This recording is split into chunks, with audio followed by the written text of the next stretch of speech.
Hello and welcome. My name is Alan, and we are back with more Southern horrors and other writings. Yeah, today we're going to be reading just one section because it's a fairly long piece, but it's kind of opening the next part of the first chapter here. I think here's where we'll really get into stuff, but let's jump into this. The case according to Wells. Ida B. Wells wanted lynching to stop, and she understood that increasing public awareness and being persistent in calling for action were necessary to attain this goal. In a Red record, she states that the first step was to tell the world the facts. When the Christian world knows the alarming growth and extent of outlawry in our land, some means will be found to stop it.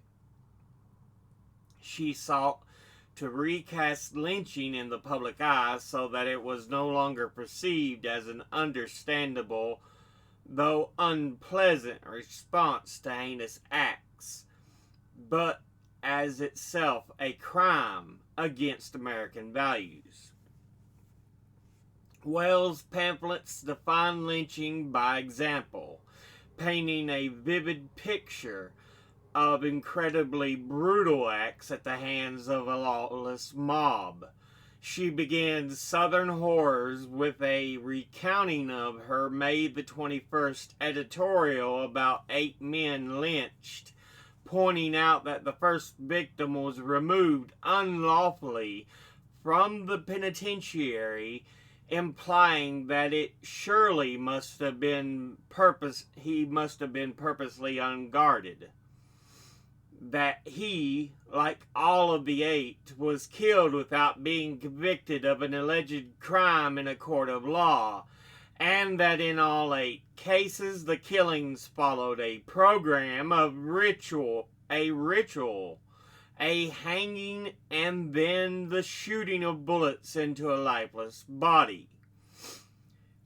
She continues this account by referring to an editorial published on the same day as her own in the Memphis Evening Scimitar, a white newspaper. This editorial stated the consequences for whomever wrote the free speech editorial. If the Negroes themselves do not apply the remedy without delay, it will be the duty of those whom he has attacked to tie the wretch who utters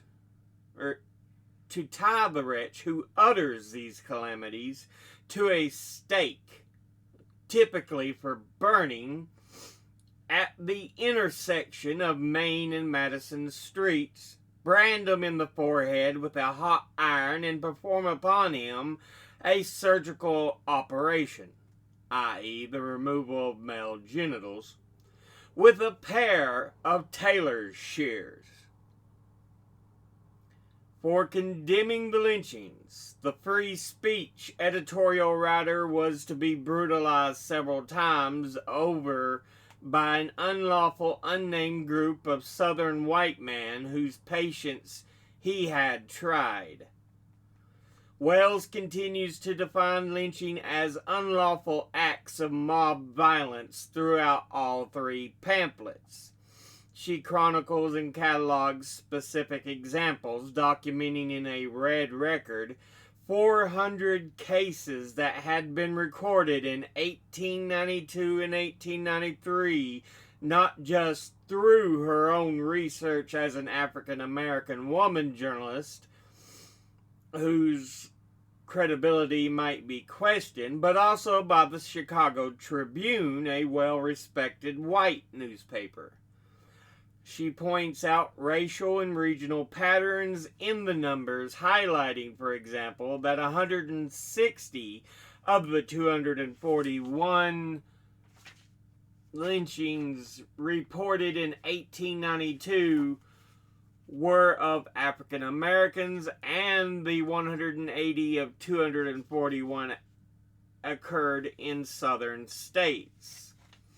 She also shows discontinuities between the public perception of lynching as being in defense of white women's virtue and the details of actual lynchings. She notes that the alleged crimes ranged from the murder of barn burning to no offense, and the victims included 5 African American women, and that at least one group of victims was a 14-year-old girl and her 16-year-old brother, who were hanged alongside their father, the alleged criminal. In Mob Rule in New Orleans, Wells presents the case of Robert Charles, showing how a single act of discrimination can lead to barbaric consequences when law and order are not equitably applied. Wells closes Charles' story with another listing of incidents of brutality by unlawful mobs, and a summary list of lynchings from 1882 to 1900, the year that this last pamphlet was published.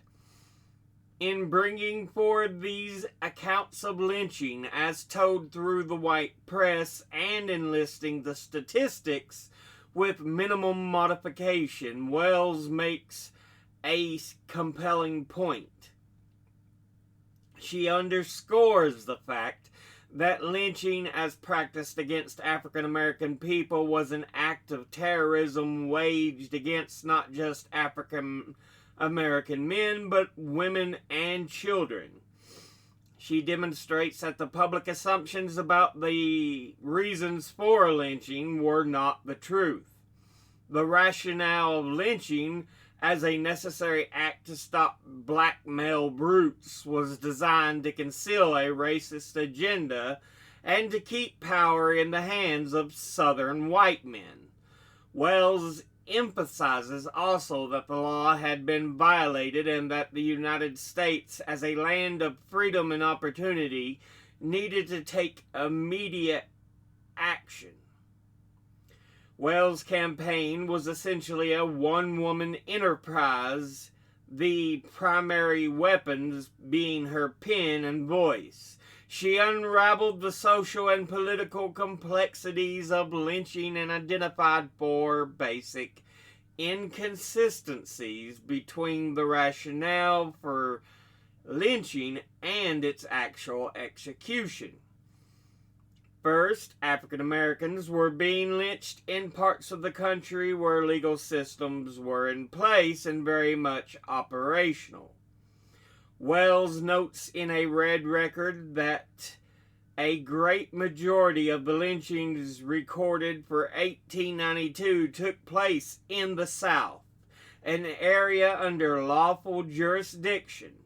In the far West, where one might expect to find greater lawlessness, there were comparatively few lynchings.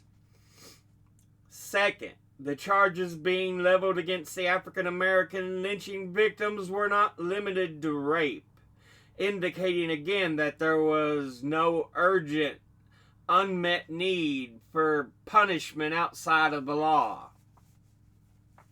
Third, Wells's investigation often revealed that the crimes were actually achievements. Sometimes the victim was a successful merchant whose business, like the People's Grocery, would be ransacked during the lynching, or a prosperous farmer whose house and crops would be burned.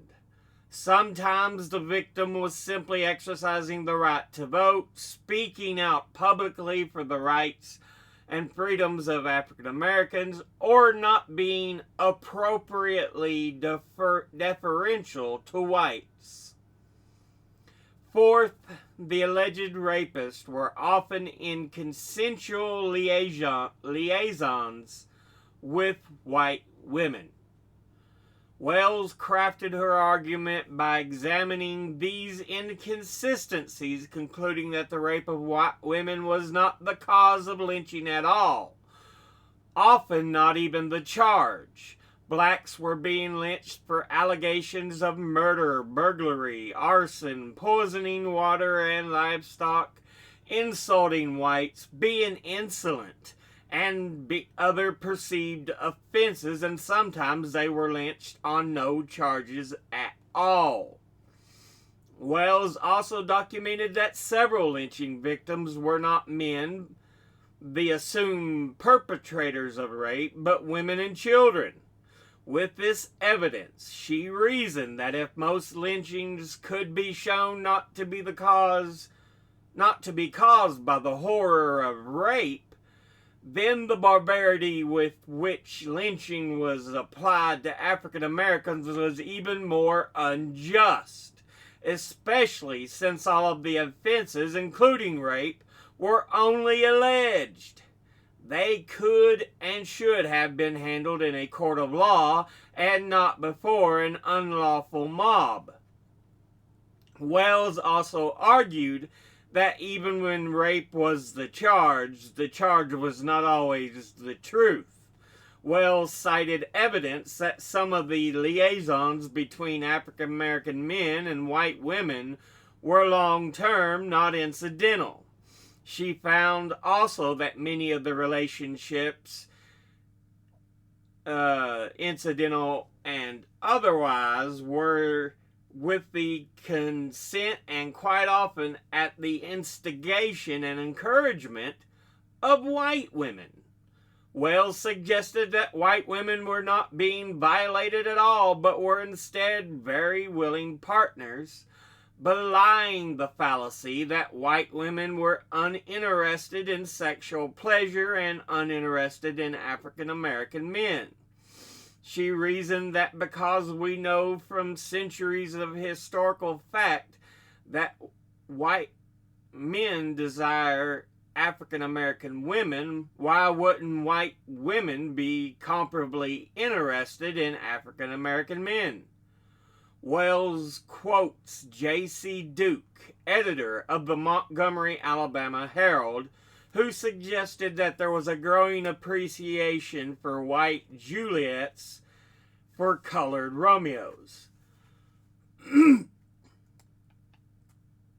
In raising such a question, Wells conceded that culpability in sexual liaisons between white women and African American men might indeed be placed upon the men for succumbing to the ill-considered advances of white women, but she also reasoned that such culpability did not make them guilty as a group of being uncontrollably lustful. Her proof was that there were no such concerns before and during the Civil War, and no evidence to suggest that African American men had at any time demonstrated character flaws that would support the opinion that women were unsafe in their presence. Wells further asserted that African American women could not be held responsible for these crimes either.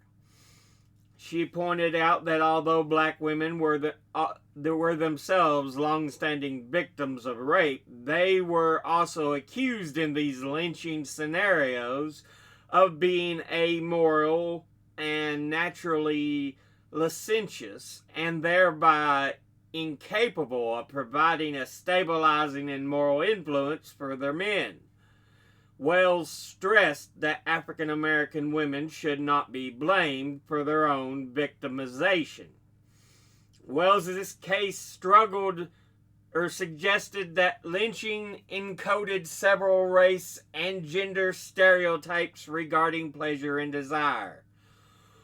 White women were pure, virginal, and uninterested in sexual pleasure. They needed and deserved protection. African American women were wanton, licentious, promiscuous. White men who had obviously engaged in sexual acts with African American women over the decades, given the range of skin colors among African Americans, could not be accused of raping bad women. Bad, amoral women did not need or deserve protection. African American women, as amoral women, were not capable of providing a moral influence on African American men or anyone else. African American men were lustful beasts who could not be trusted in the company of good women, white women. White men were champions of justice in defense of their women and in the preservation of civilization. Wells understood that white womanhood was portrayed as respectable, chaste, and vulnerable. That African American womanhood was constructed as wanton, unredeemable, and irrelevant. And that African American men were made out to be ignorant, evil brutes. It was also clear to Wells that white manhood was positioned outside of this schema as rightfully in control. Wells' argument declared that all this to be false. Cover stories designed to perpetuate an evil mythology. As a writer, Wells faced a multi-layered challenge. To defend African American people from mob violence, she had to dismantle stereotypes that were based on both gender and race. She was required to identify each of the players, their roles, and their culpability. White women, African American men, African American women, and white men. In her May the 21st editorial, therefore, she was not simply casting aspersions on white womanhood as the Evening Scimitar editorial would have its readers believe. She was debunking myths, trying to preserve the lives of her people as well as law and order and justice. Wells' third argument drew from the knowledge deeply embedded in her second argument. She stated that the term rapist more logically applied to white men than to black men. Race mixing between white men and black women was indisputable, and Wells, like other opponents of lynching, reasoned that mulattoes existed in large part because white men were free before the Civil War and after to assault African American women without the fear of retaliation. After Reconstruction, even if African American women or their families were courageous enough to bring charges of rape against white men, and by some remarkable twist, the men were actually found guilty, the obvious inequity between African American and white rapists was that the white rapists were never in danger of being lynched. Wells brought to light the reality that violations of African American womanhood by white men, much more frequent than that of white womanhood by African American men, went unacknowledged and unavenged. She states, a leading journal in South Carolina openly said some months ago that it is not the same thing for a white man to assault a colored woman as for a colored man to assault a white woman, because the colored woman has no finer feelings nor virtue to be outraged. Yet colored women have always had far more reason to complain of white men in this respect than ever white women have had of Negroes. Wells goes on to make a poignant case for the fact that rape as a justification for lynching only applied to some women, not all, and most certainly not African American women, Wells presents evidence to demonstrate that the African American community did not have the license to lynch, and thus intensified her argument that lynching and mob violence were unjust on several counts. In Southern Horrors, Wells says that to palliate this record, which grows worse as the African American becomes intelligent, and excuse some of the most heinous crimes that ever stained the history of a country, the South is shielding itself behind the plausible screen of defending the honor of its women. She seemed to intuit here what we have gone on to think about much more deeply since her day. She recognized that white men did many things behind a screen, a code of honor and manners.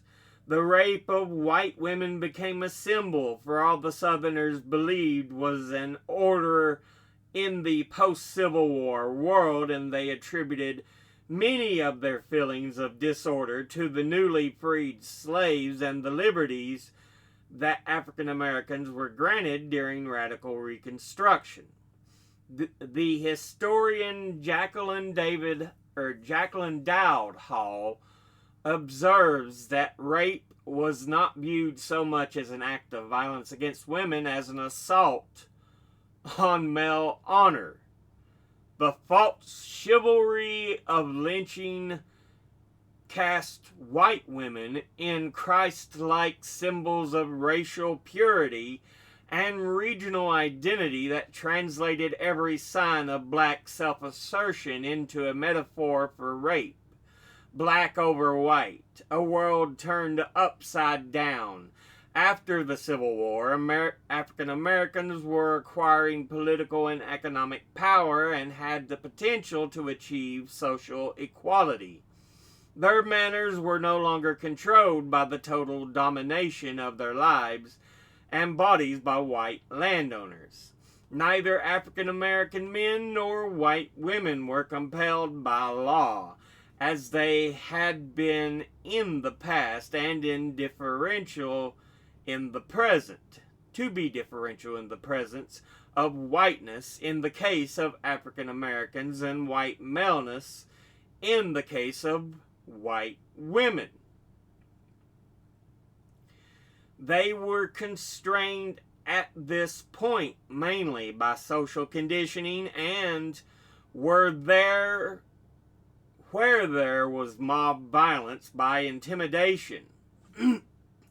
In both gender and race control, however, Southern white men in post-Reconstruction era reclaimed power, honor, pride, and their version of the Southern manners with the rope, the gun, and a cultural ideology that allowed them to define lynching and mob violence not as terrorism and race and gender control, but as right action to avenge their honor, their manhood, their women. Wells' fourth and most comprehensive argument was that the charge of the rape of white women was used to justify lynching and other mob violence in order to terrorize, oppress, and control African Americans. Crediting the arguments of Frederick Douglass, Wells pointed out that such rationales had evolved over the years until the post-Reconstruction era, when the rape narrative had finally placed African Americans beyond the pale of human empathy. Using Douglass's analysis, she explained that immediately after the Civil War, lynching was said to be needed to repress alleged race riots. During Reconstruction, lynching was supposed to prevent an unlawful domination of whites by African Americans. After African Americans were disfranchised in the post-Reconstruction era, the excuse that won the day was the rape of white women. Stripping away these mythological trappings, Wells called this problem by what she felt was its true name. She demonstrated how a well-entrenched patriarchal system was able to control the behavior of African American men and women as well as white women. In stories of lynching, white women were the instruments by which the signal was sounded for life or death, for rending apart African American families, and for controlling their social, economic, and political political lives. In accepting protection, the central place of honor in this tale of white male chivalry, white women in general did not systematically question, until the rise of the ASWPL in 1930, the extent to which their own lives were controlled through myths and stereotypes. Wells' analysis raised provocative questions about the truths embedded and unacknowledged in mob violence. During the intense period of her anti-lynching campaign, the shaping of her arguments remained constant. From her first editorial on May the 21st, 1892, throughout the publication of the 3 pamphlets, her pamphlets openly proclaimed that lynching was not punishment for the heinous crime of rape, but an act of terrorism and oppression. She based her case on reason, logic, and ethics, and established that knowing the truth of injustice requires acting against it, not just in the interest of African Americans, but in the interest of the nation. She established a line of thought that struck deeply into the core values and beliefs in both the South and the United States as a whole. Values and beliefs that in complicated ways embodied a history of race and gender oppression and political and economic domination.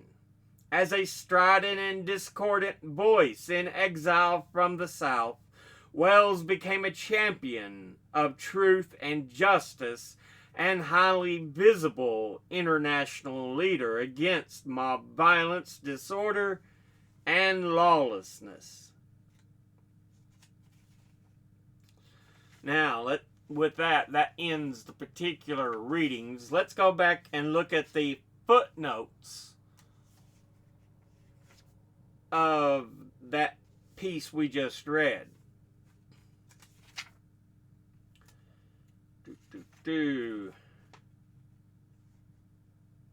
28.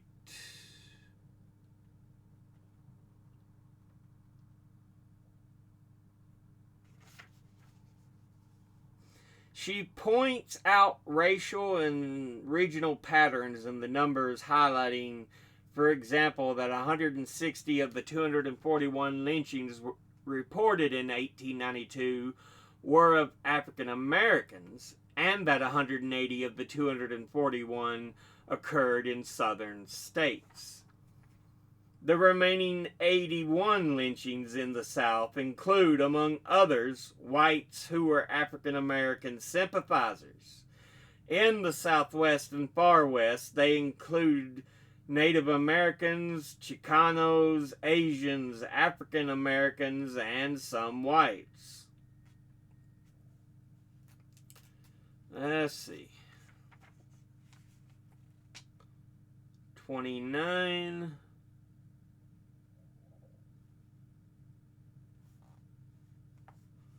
Where is it at?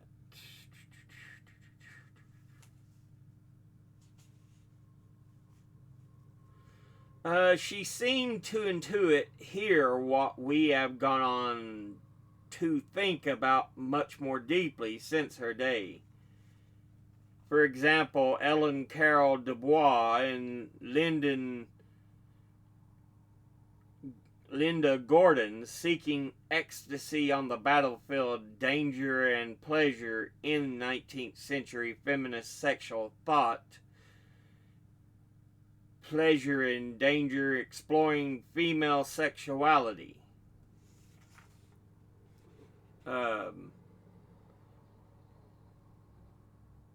And Martha Bonta's The Razor, the Pistol, and the Ideology of Race Etiquette. With a public lecture given at the Ohio State University in Columbus, Ohio on April 20th, 1994. And,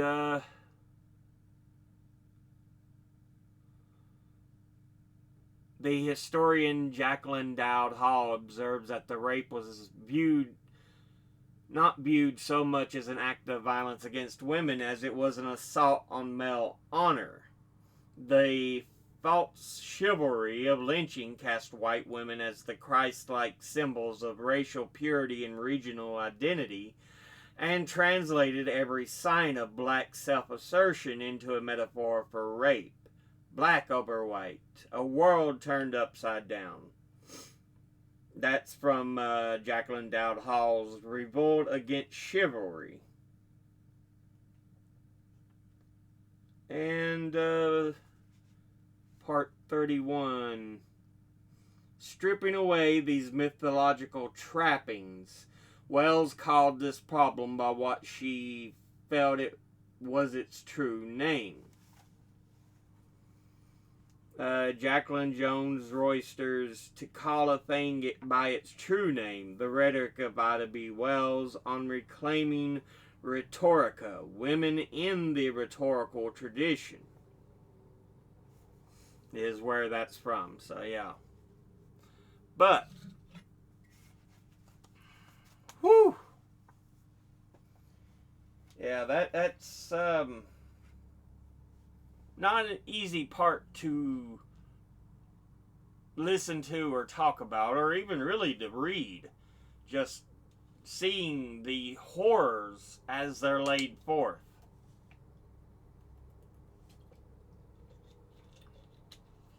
You know, often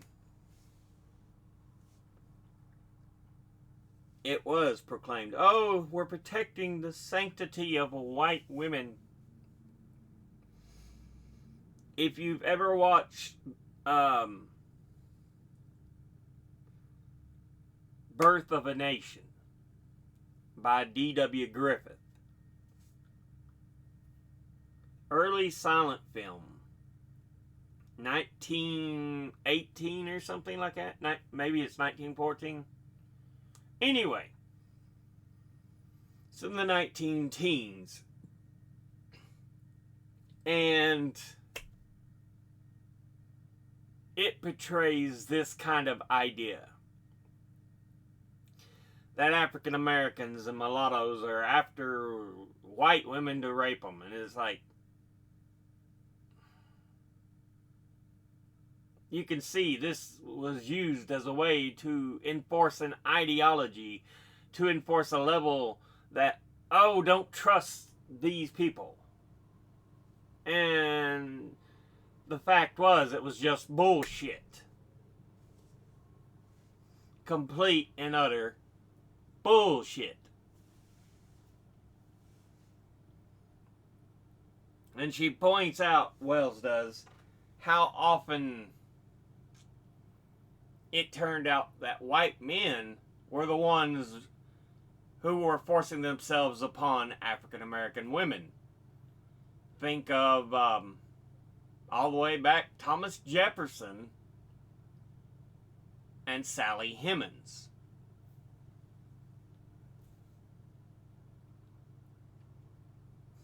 And you look at some African American families, you can tell there is much lighter skin, where there is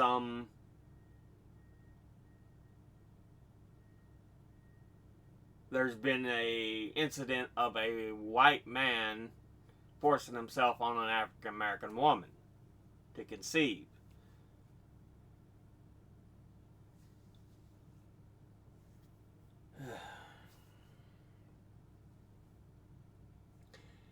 I mean, I've even seen videos of African American people who their skin, it wasn't albinoism, it was just they have so much history of white person down the lines that they look white. The only reason you could really tell is their hair. For the most part, they just look like white people.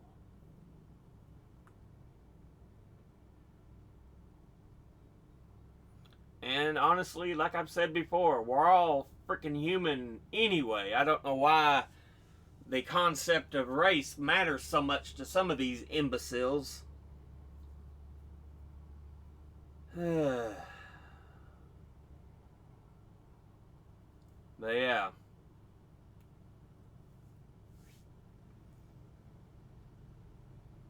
And it's stupid. It really is. You feel so small, so demeaned that you're going to use violence to hurt others. Seriously.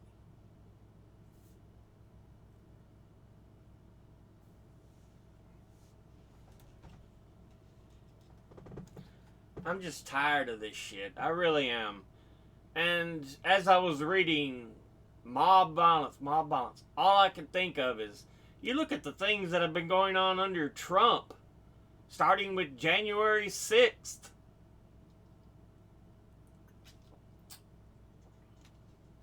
You can almost call back to it.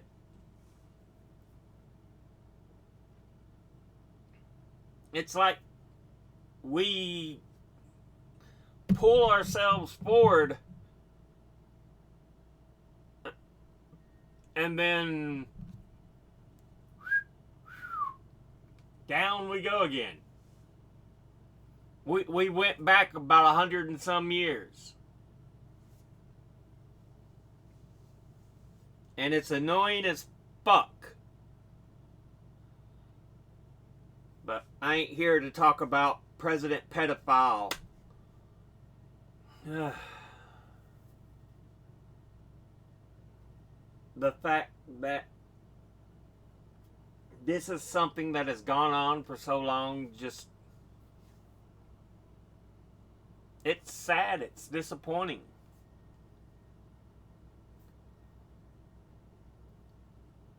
'60s.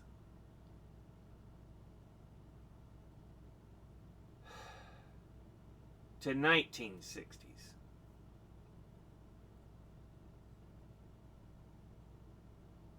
So from the end of the Civil War, almost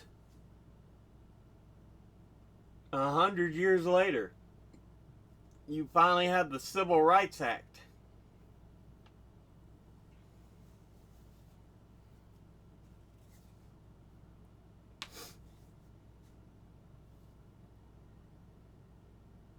And in that period of time, just so much vile, disgusting behavior.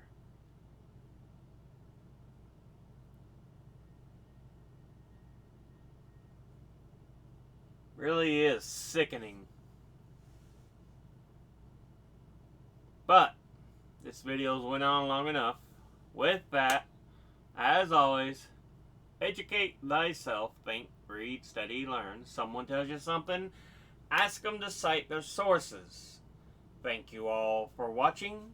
I'll see you all in the next one. Until then, later.